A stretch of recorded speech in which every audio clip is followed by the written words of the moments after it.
Hello students, welcome again to my channel. आज हम solve करने जा रहे हैं चैप्टर 4 एक्सरसाइज 4.6। जल्दी से एक रीकैप कर लेते हैं। लास्ट लेक्चर में मैंने आपको बताया था कि हम application of matrices and determinant कर रहे हैं, जिसमें हमें सिस्टम ऑफ लीनियर इक्वेशंस मिलेगा, जिसे हम Ax = b की फॉर्म में लिख सकते हैं। आफ्टर दैट हमारा स्टेप रहेगा कि हम डिटर्मिनेंट ऑफ A फाइंड करेंगे। अगर हमारा डिटर्मिनेंट नॉन जीरो आता है, मींस मैट्रिक्स नॉन सिंगुलर है, तो A इन्वर्स एग्जिस्ट करेगा और सिस्टम का एक यूनिक सॉल्यूशन होगा जो कि x = A इन्वर्स b की हेल्प से हमें मिलेगा। हम उसको फाइंड कर सकते हैं, यूनिक सॉल्यूशन, ठीक है। और जब हमारे सिस्टम का सॉल्यूशन होता है, वेदर इट इज़ यूनिक और इनफाइनाइट, तो हमारा सिस्टम क्या कहलाता है? कंसिस्टेंट कहलाता है। ये सभी बातें हमने 10th क्लास में भी पढ़ी थी। अगर हमारा डिटर्मिनेंट 0 आता है तो उसके बाद हम एडजॉइंट A × B की प्रोडक्ट कैलकुलेट करेंगे, उनकी मल्टीप्लिकेशन फाइंड करेंगे। अगर वो मल्टीप्लिकेशन नॉन जीरो आ जाती है, सिस्टम का कोई सॉल्यूशन नहीं होगा। It means in that case our system will be inconsistent.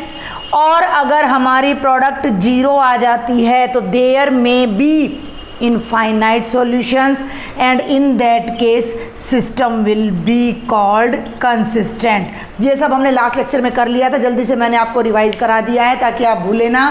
और अब हम आ जाते हैं फटाफट से अपने क्वेश्चंस पर। Examine the consistency of system of equations from question number 1 to 6। Question number 1 से 6 तक हमें सॉल्यूशन फाइंड नहीं करना है, हमें केवल और केवल जो सिस्टम ऑफ इक्वेशन हमें गिवन है उसकी कंसिस्टेंसी फाइंड करनी है कि उसका कोई सॉल्यूशन एग्जिस्ट करता है या नहीं करता है। तो जल्दी से देखते हैं question number 1। x + 2y = 2, 2x + 3y = 3। और मैंने क्या बताया था? This system can be written as this system. एक क्वेश्चन में प्रॉपर मेथड से आपको बताऊंगी, बाकी आपने इसी तरीके से अपनी फेयर नोटबुक में या एग्जाम में अटेम्प्ट करने हैं। This system can be written as, the system can be written as Ax = b, ठीक है।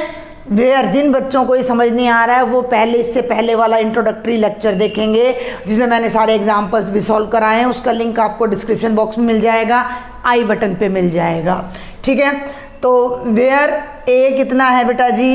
1 2 2 3, यानी कि जो ये इक्वेशन है इसके कोफिशिएंट्स से जो मैट्रिक्स बनता है वो A है। X हमारा एक कॉलम मैट्रिक्स है जो हमारे वेरिएबल्स का मैट्रिक्स है। B हमारे राइट साइड में आने वाले कॉन्स्टेंट्स का मैट्रिक्स है। क्लियर? अब हमारा अगला स्टेप क्या होगा? जब हम अपने सिस्टम को Ax = b की फॉर्म में लिख देते हैं, उसके बाद सबसे पहला काम होगा डिटर्मिनेंट को चेक करना। डिटर्मिनेंट की वैल्यू पर ही हमारा सॉल्यूशन डिपेंड करता है। तो डिटर्मिनेंट ऑफ A हमने देखा 1 2 2 3, 3 1 जा 3, -4 -1 यानी नॉन जीरो आ गया। डिटर्मिनेंट A नॉन जीरो है, इसका मतलब जो हमारा मैट्रिक्स A है वो कैसा है? नॉन सिंगुलर है। इट मीन्स हमारा जो A इन्वर्स है वो एग्जिस्ट करता है, और जब A इन्वर्स एग्जिस्ट करता है तो system has a unique solution. System has a unique solution given by x = A inverse b। और जब हमारे सिस्टम का सॉल्यूशन एग्जिस्ट कर जाता है तो हम कहेंगे कि the given system of equations is consistent, ठीक है ना? समझ आ रहा है आपको? सिस्टम मीन्स भाई एक से ज़्यादा इक्वेशंस हैं, 2 हैं 3 हैं 4 हैं, वो पूरा एक सिस्टम कहलाता है। उसका हमें सॉल्यूशन मिल गया तो वो कंसिस्टेंट है। यहीं पर हमने अपने इस क्वेश्चन को स्टॉप कर देना है, इसका कोई सॉल्यूशन फाइंड नहीं करना है as per the requirement of the book. आगे बढ़ते हैं। क्वेश्चन नंबर 2, प्रीवियस जो क्वेश्चन था वो मैंने इरेज नहीं किया है यहाँ पर। 2x - y = 5, x + y = 4। देखो मैंने लास्ट लेक्चर में आपको बताया था कि हम इसे 2 1 -1 1 मल्टीप्लाइड बाय xy = 5 4 की फॉर्म में लिख सकते हैं। जब आप इसको इससे मल्टीप्लाई करोगे ये आएगा विच इज इक्वल टू 5, ठीक है। तो this system can be written in the form of Ax = b, जिसमें A ये वाला मैट्रिक्स आपका होगा 2 -1 1 1। एक्स आपका कॉलम मैट्रिक्स होगा वेरिएबल्स को लेके, बी आपका राइट साइड वाले कॉन्स्टेंट्स को लेके जो मैट्रिक्स बनेगा वो है। हमने ए का डिटर्मिनेंट चेक करना है, 2 1 -1 1, 2 1 जा 2, माइनस में इन दोनों की प्रोडक्ट जो कि माइनस माइनस प्लस होके 3 आ जाएगी, दैट इज़ नॉन जीरो। फिर से वही रिजल्ट आ जाता है, सिस्टम ए नॉन सिंगुलर है, ए इनवर्स एग्जिस्ट करेगा तो सिस्टम का यूनिक सॉल्यूशन होगा and our system is consistent. जल्दी से क्वेश्चन नंबर 3 देखते हैं। Question number 3, x + 3y = 5, 2x + 6y = 8। देखो साफ दिखाई दे रहा है 1 2 3 6 जीरो आएगा डिटर्मिनेंट हमारा। ये मेथड हम क्लास 10th में भी करते थे, a1/a2 b1/b2 c1/c2 रेशियो निकालते थे। तो यहाँ हम लिखेंगे this system can be written in this form, ये हो जाएगा 1 2 3 6, b हमारा हो जाएगा 5 8। डिटर्मिनेंट हम निकालते हैं तो 1 2 3 6, ध्यान देना भाई, 6 1 जा 6 -6 क्या आ गया, 0 आ गया। अब 0 आ गया तो जो हमारा मैट्रिक्स है वो सिंगुलर है और इसके बाद हमारे पूरे क्वेश्चन का जो तरीका है वो बदल जाता है। डिटर्मिनेंट ऑफ ए 0 है, इसका मतलब ए क्या है, सिंगुलर है, इसका मतलब A inverse does not exist. लेकिन यहीं हमारा क्वेश्चन स्टॉप नहीं हो जाता। मैंने बोला था जब डिटर्मिनेंट 0 है तो हमने एडजॉइंट ए और बी की प्रोडक्ट फाइंड करनी है।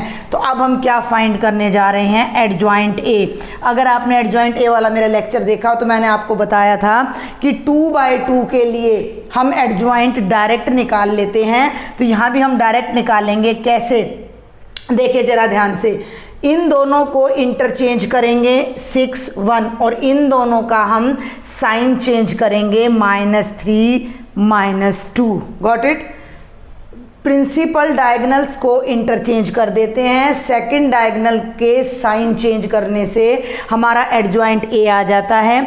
अब हमने एडजॉइंट ए और बी की प्रोडक्ट निकालनी है जो कि हमारा नेक्स्ट स्टेप होगा और इसी प्रोडक्ट पर, इसी आंसर पर हमारा सॉल्यूशन का एग्जिस्टेंस डिपेंड करता है। तो जल्दी से देखते हैं बेटा, 6 -3 -2 1 और बी कितना है 5 8। जब हम मल्टीप्लाई करेंगे रो कॉलम, 6 5 जा 30, फर्स्ट रो फर्स्ट कॉलम -24। आगे चलें तो -2 को 5 से करो, -10 + 8 कितना आया 6 और ये -2। क्या ये 0 है? नहीं, ये जीरो मैट्रिक्स नहीं है, it is non zero matrix. Zero इतना बड़ा क्यों लगाया, क्योंकि ये जीरो मैट्रिक्स को दिखा रहा है।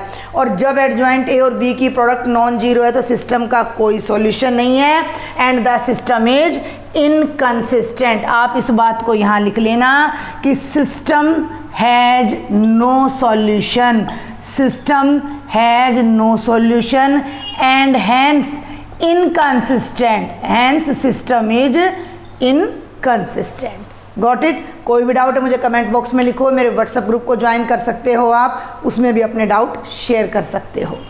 Now we will solve question number 4। I think अब ये मुझे यहाँ से रब कर देना चाहिए। मैंने बोला भी था कि आप इसको अपने नोटबुक में नोट कर लें, आपको समझ आ गया होगा। अगर डिटर्मिनेंट नॉन जीरो है, इन्वर्स एग्जिस्ट करेगा, x = a inverse b will give us the unique solution. और अगर डिटर्मिनेंट जीरो आता है तो हमें एडजॉइंट a इंटू b की प्रोडक्ट निकालनी है। प्रोडक्ट नॉन जीरो है, नो सॉल्यूशन, इनकंसिस्टेंट, जीरो है, infinite solution, the system is consistent. ठीक है। अब ये हमारी 3 वेरिएबल्स हैं तो 3/3 का हमारा जो है मैट्रिक्स बनेगा। तो जल्दी से हम इसको ax = b की फॉर्म में लिखते हैं। 1 2 a is obviously non zero, क्योंकि अगर a 0 हो गया तो 0x + 0y + 0z = 4 हो जाएगा, विच इज़ नॉट पॉसिबल। तो a नॉन जीरो है। Then 1 3 a, then 1 2 and 2a, ये तो आ गया a। x की वैल्यू हो जाती है x y z, 3 वेरिएबल्स हैं। मैट्रिक्स b आपका हो जाता है 1 2 4। हमारा सबसे पहला काम है डिटर्मिनेंट ऑफ a को चेक करना। 1 1 1 2 3 2 छोटा सा है तो हम इसको डायरेक्ट एक्सपेंड कर लेते हैं विदाउट एनी प्रॉपर्टी, या लगाए नहीं, डायरेक्ट कर लेते हैं। फर्स्ट रो से एक्सपेंड करते हैं तो 1 रो कॉलम गया, ये बन जाएगा 6a माइनस 2a। बहुत सारे क्वेश्चन हमने डिटर्मिनेंट के कर लिए हैं। -1 ये गया 4a minus 2a, 4a minus 2a plus 1 2a minus 3a plus 1 2a minus 3a, ये हो जाएगा 4a, 4a minus 2a 2a, 2a minus 3a minus है 2a माइनस a, दोनों नेगेटिव है 3a, 4a में से 3 गया 3a गया, a आ जाएगा और a हमारा क्या है, नॉन जीरो है। इट मीन्स जो हमारा डिटर्मिनेंट है वो नॉन जीरो आ रहा है। इट मीन्स a इनवर्स हमारा एग्जिस्ट करेगा, तो यूनिक सॉल्यूशन एग्जिस्ट करेगा and this system is totally consistent. Got it. आपको क्वेश्चन का नेचर समझना है, हमें सिर्फ कंसिस्टेंसी बतानी है। क्वेश्चन नंबर 5 बेटा, अगेन 3/3, लेकिन अगर आप थोड़ा सा ध्यान से देखो, फर्स्ट इक्वेशन है 3x minus y minus 2z is equal to 2। Second equation में x नहीं है, इट मीन्स हम उसे 0x लिख सकते हैं। कोई ज़रूरी नहीं है लिखना, आपको समझाने के लिए मैंने लिखा है, क्योंकि कोफिशिएंट लेते टाइम कई बच्चे भूल जाएंगे कि भाई x के प्लेस पर क्या लें। तो जो भी वेरिएबल मौजूद नहीं है उसका कोफिशिएंट हमने 0 डील करना है। 2y minus z is equal to -1, 3x minus 5y is equal to 3, इसमें z नहीं है। This system can be written in the form of x is equal to b। a देखें 3, इसमें x नहीं है, 0 अगेन 3। y का coefficient है -1 2 -5 -2 -1 and 0, ये हो गया A matrix. B right side के कोफिशिएंट्स ले लो 2 -1 एंड 3। आगे बढ़ते हैं, A का डिटर्मिनेंट चेक करते हैं बेटा। 3 0 3 -1 2 -5 -2 1 एंड 0। एक्सपेंडिंग बाय C1 कर लेते हैं, एक 0 मिल जाएगा हमें। 3 इनटू में ये रो और कॉलम गया तो 2 -1 -5 0, साथ में 0 फिर प्लस 1 1 प्लस 2 1 का माइनस था, यहाँ माइनस प्लस कुछ भी लगा लीजिए, 0 से कोई फ़र्क नहीं पड़ता। 3 1 का प्लस आएगा, साथ में 3 आएगा, ये रो कॉलम -1 -2 2 -1 एक्सपेंड कर दीजिए। 3 0 -5 0 हो गया, छोड़ दो। 3 1 1 जा 1 माइनस प्लस 4, 3 5 जा 15, 4 प्लस 1 5, 5 3 जा 15, कितना आ गया, 0 आ गया। 0 आ गया, इसका मतलब ये हमारा क्या हो जाता है, नॉन सिंगुलर हो जाता है। अब नहीं नॉन सिंगुलर नहीं, सॉरी सिंगुलर हो जाता है, इन्वर्स एग्जिस्ट नहीं करेगा। अब इन्वर्स एग्जिस्ट नहीं करेगा तो आपको इसका एडजॉइंट निकालना पड़ेगा, और ये मैं आपके लिए होमवर्क छोड़ रही हूँ। इनकंसिस्टेंट आएगा, ये मैंने आपको बता दिया है। एडजॉइंट ए आपको मैं करा चुकी हूँ। सभी आपने कोफैक्टर्स निकालने हैं सभी एलिमेंट्स के, और उनका कर देना है आपने ट्रांसपोज 2 1 2 2 2 3 A31 A32 और बेटा जी A33, ये आपका एडजॉइंट A आ जाएगा इस मैट्रिक्स से। और आप जब उसको B से मल्टीप्लाई करोगे तो आपकी जो प्रोडक्ट आएगी एडजॉइंट A और B की वो नॉन जीरो आएगी, तो आपका कोई सॉल्यूशन एग्जिस्ट नहीं करेगा, तो ये सिस्टम आपका इनकंसिस्टेंट हो जाएगा। डू इट योरसेल्फ, आपके लिए छोड़ दिया। कोई भी डाउट हो आप मुझे कमेंट बॉक्स में लिख सकते हो, व्हाट्सएप ग्रुप पे लिख सकते हो।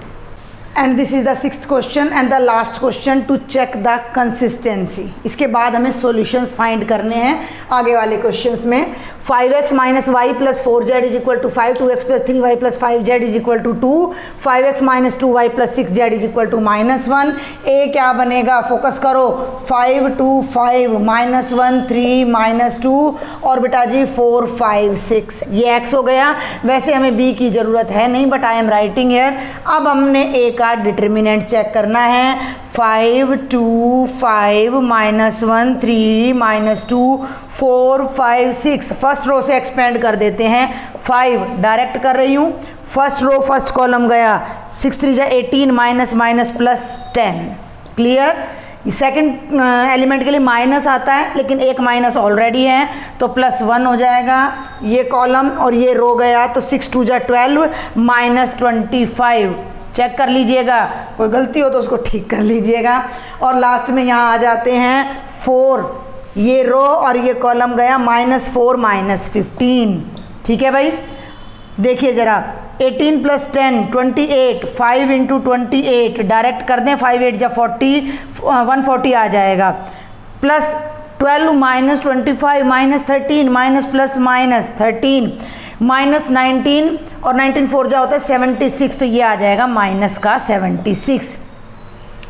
140 नेगेटिव नेगेटिव को ऐड कर दो, 6 + 3 9 7 + 1 8 10 - 9 1 और ये आ जाएगा 5 which is non zero and hence A inverse exist and X = A inverse B will give us the unique solution and the system is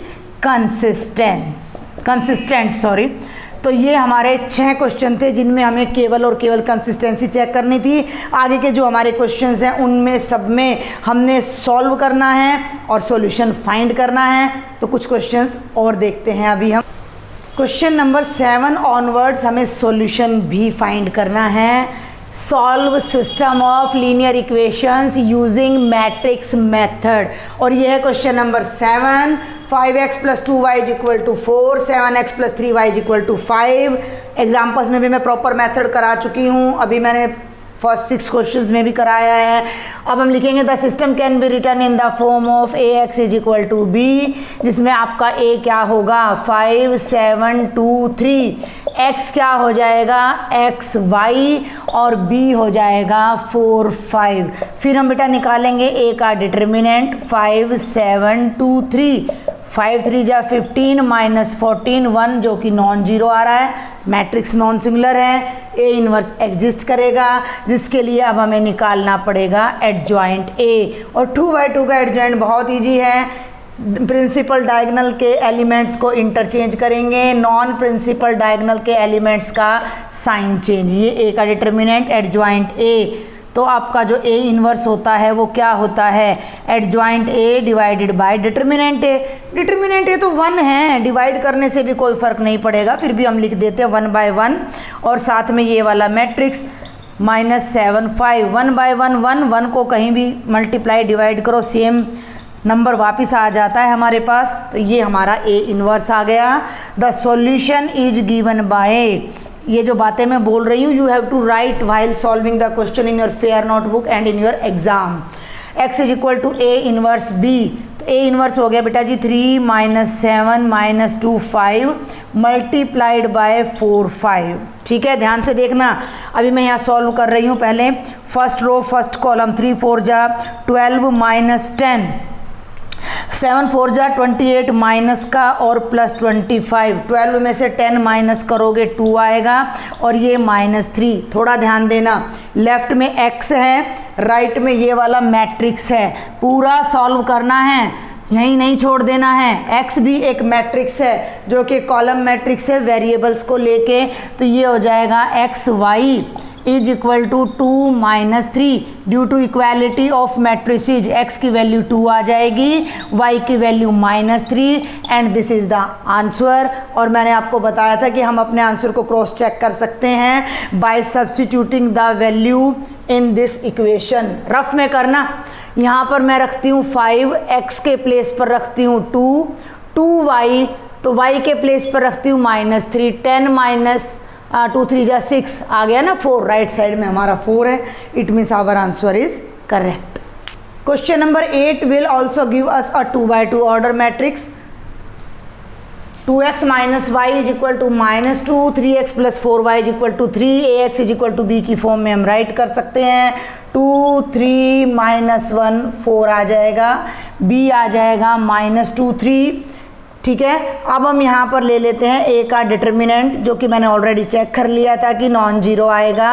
8 -3 11 जो कि नॉन जीरो आ रहा है, नॉन जीरो आ रहा है तो नॉन सिंगुलर है, इट मीन्स ये A का इन्वर्स एग्जिस्ट करेगा। देखो बार बार उन्हीं बातों को हम रिपीट कर रहे हैं, तो ये तो आपको भूलना ही नहीं चाहिए कि जब डिटर्मिनेंट नॉन जीरो है तो मैट्रिक्स नॉन सिंगुलर भी कहलाता है।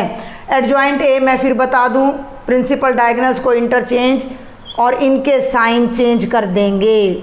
ठीक है, अब A inverse adjoint A by determinant A आ रहा है 11, तो मैं आपको बता दूं बेटा कि 1/11 देखो ना, इसको आप ऐसे भी तो लिख सकते हो, एडजॉइंट ए बाय डिटर्मिनेंट ए का मतलब है 1/डिटर्मिनेंट ए मल्टीप्लाइड बाय एडजॉइंट ए। बात तो वही है भाई, एडजॉइंट ए को 1 से मल्टीप्लाई करोगे एडजॉइंट ए बाय डिटर्मिनेंट ए। अब डिटर्मिनेंट ए आपका 11 है तो 1/11, और यहाँ ये वाला मैट्रिक्स लिख दो 4 1 3 2।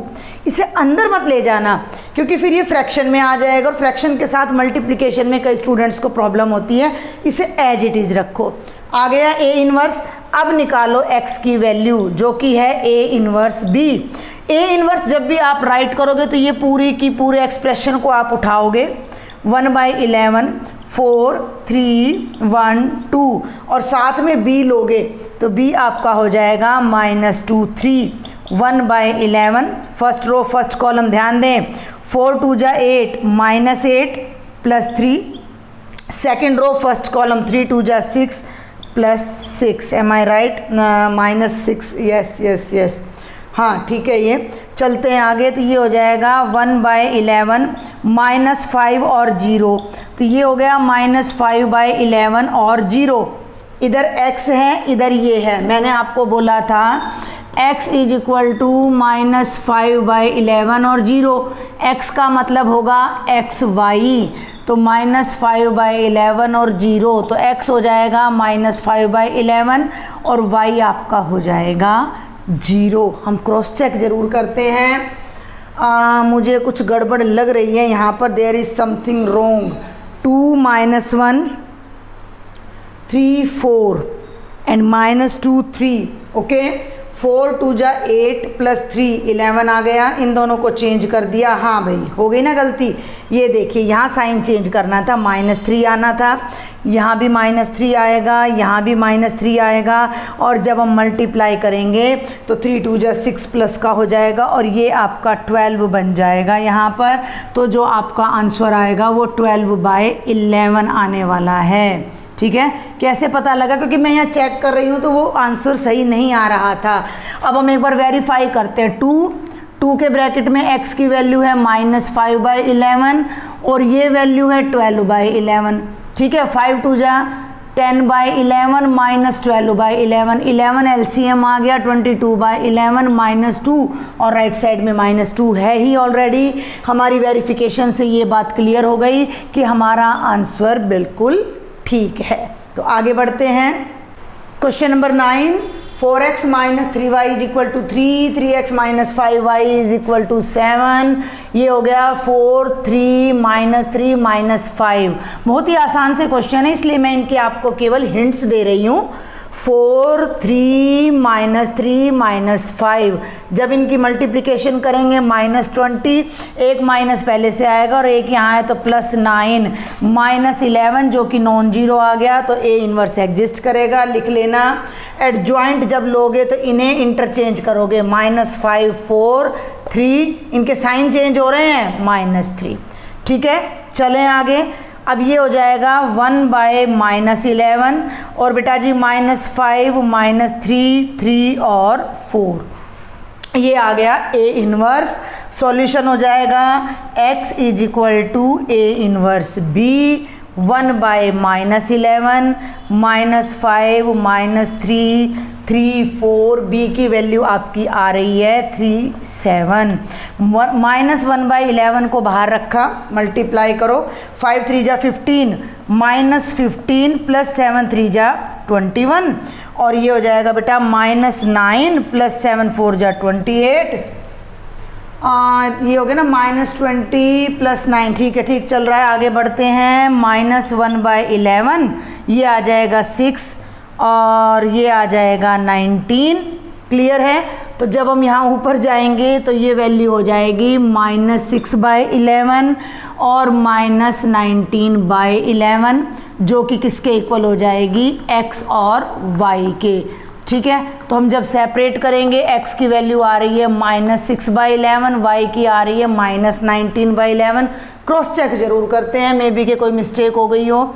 लेफ्ट साइड में रखते हैं वैल्यू 4 इंटू -6/11 -3 और वैल्यू भी नेगेटिव है तो प्लस हो जाएगा और ये आ जाएगा 19/11 -24। न्यूमरेटर को न्यूमरेटर से मल्टीप्लाई करेंगे 11 और 19 3 जा 57/11 और 333/11 3 राइट साइड ऑलरेडी 3 है। It means our question is correct. और जल्दी से क्वेश्चन नंबर 10 और देख लेते हैं, वो भी 2/2 का है हमारा। 3/3 के क्वेश्चंस मैं आपको नेक्स्ट लेक्चर में करवाऊंगी। तो जल्दी से क्वेश्चन नंबर 10 और देख लेते हैं। 5x + 2y = 3, 3x + 2y = 5। इसको हम ax = b की फॉर्म में लिख सकते हैं। a हमारा हो जाएगा 5 3 2 2, x as usual column matrix which consist x and y and b = 3 5। Check for determinant of a 5 2 3 2 5 2 जा 10 -6 4 आ रहा है जो कि नॉन जीरो है। Adjoint A again very easy, change the principal diagonal, इसको -2 कर दो और इसको -3 कर दो। क्लियर है। अब हमें ए इनवर्स निकालना है तो ये हो गया 1/4 × 2 -2 -3 5 एंड एट लास्ट हम सॉल्व कर एक जैसे 10 क्वेश्चन में से 2 ही 3 क्वेश्चन ऐसे आए हैं जो इनकंसिस्टेंट है, बाकी सब वही चल रहा है। और 7 8 9 10 चारों क्वेश्चन एक जैसे हैं जो कि मैंने आपको करा दी। तो इतने सारे क्वेश्चंस करने के बाद कोई डाउट रह नहीं जाना चाहिए। और बस कंडीशन ये है कि आपको अपने आप से भी ये क्वेश्चन ट्राई करने पड़ेंगे अपने हाथ से। ठीक है, तो ये हो गया बेटा 1/4। इस एक्सरसाइज में से 6 मार्क्स का एक क्वेश्चन HBSC में तो हरियाणा बोर्ड में तो 100% आता है विद चॉइस, इंटरनल चॉइस। ठीक है, तो अब करें भी मल्टीप्लाई। 2 3 जा 6 -10 और ये आ गया -9 + 25। 1/4 बाहर चल रहा है -4 और ये 16 4 से डिवाइड कर देना, -1 और 4 सॉल्व कर लेना। x की वैल्यू -1 है, y की वैल्यू 4 है और ये आपका आंसर आ जाएगा। Let's check the answer very quickly. यहाँ -1 रखेंगे तो -5 और 4 रखेंगे तो 4 2 जा 8 8 -5 3 आएगा, वो ऑलरेडी राइट हैंड साइड के इक्वल है। तो ये आपके 10 क्वेश्चंस थे एक्सरसाइज 4.6 के। Only 6 questions are left but वो थोड़े लेंथी हैं तो उन्हें हम नेक्स्ट लेक्चर में कवर करते हैं। कोई भी डाउट है कमेंट बॉक्स में लिखना है और अगर लेक्चर समझ आता है, पसंद आता है तो सब्सक्राइब करना बिल्कुल नहीं भूलें। ज़्यादा से ज़्यादा फ्रेंड्स को शेयर करें, लाइक करें। Thank you.